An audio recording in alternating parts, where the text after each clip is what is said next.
यम कथा सुवर्ण रहे हैं।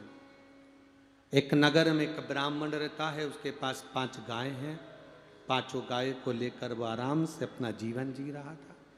वहीं पर उसी नगर में एक दर्जी रहता है, बहुत गरीब, साधारण, कुछ नहीं उसके पास, सहज, सिंपल, बहुत। वो दर्जी जिसके पास में धन नहीं, वैभव नहीं, कपड़े सीता, जो धन मिलता उससे अपना गुजारा करता। यमराज कर रहे हैं, सुनो नचिकेता, मार्ग में चलते चलते एक राजा का सैनिक निकल कर जा रहा था, रथ को तेज दौड़ते हुए जा रहा था। रथ ले जाते ले जाते ले जाते ले जाते बीच मार्ग में गाय माता को चोट लग गई, गाय नीचे गिर गई। नचिकेता, जब गाय नीचे गिरी, गौ माता के गिरने पर नजदीक में बहुत से लोग देख रहे थे, कोई नहीं आया। तब एक दर्जी आया। वो दर्जी जिसके पास में थोड़े से कपड़े थे सिले हुए, बेचने जा रहा था, आया।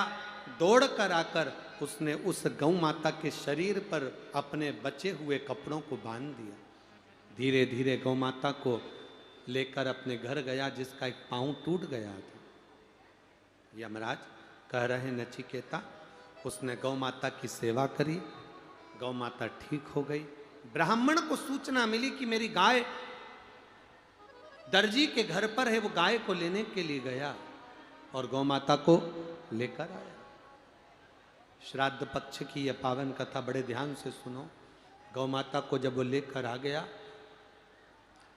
ब्राह्मण दर्जी को थोड़ा सा धन देने लगा। दर्जी ने मना कर दिया, मैं ये धन नहीं ले सकता, क्योंकि मैंने गौ माता की सेवा करी, धन लेकर करूंगा क्या, धन नहीं। ब्राह्मण चले गया।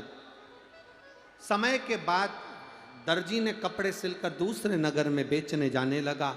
वहीं पर दर्जी के प्राण छूट गए।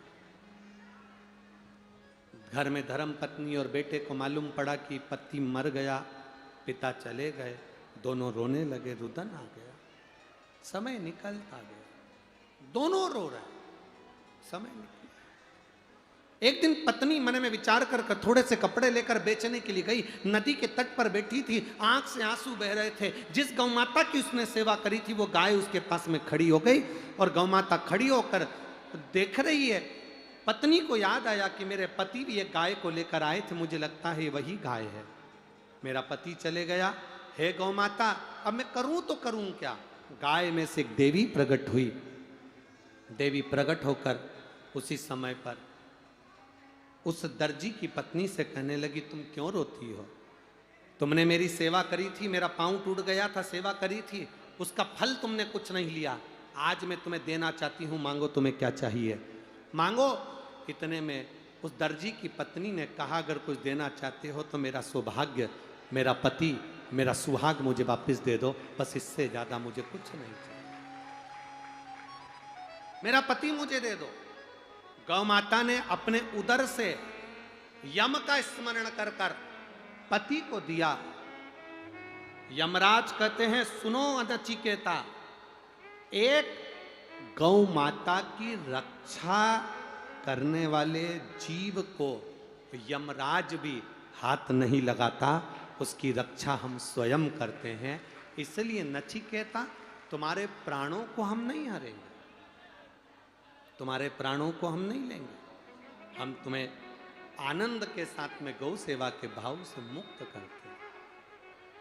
सेवा का फल क्या होता है, सेवा का आनंद क्या होता है, ये शिव तत्व ही जानते। महाराज समय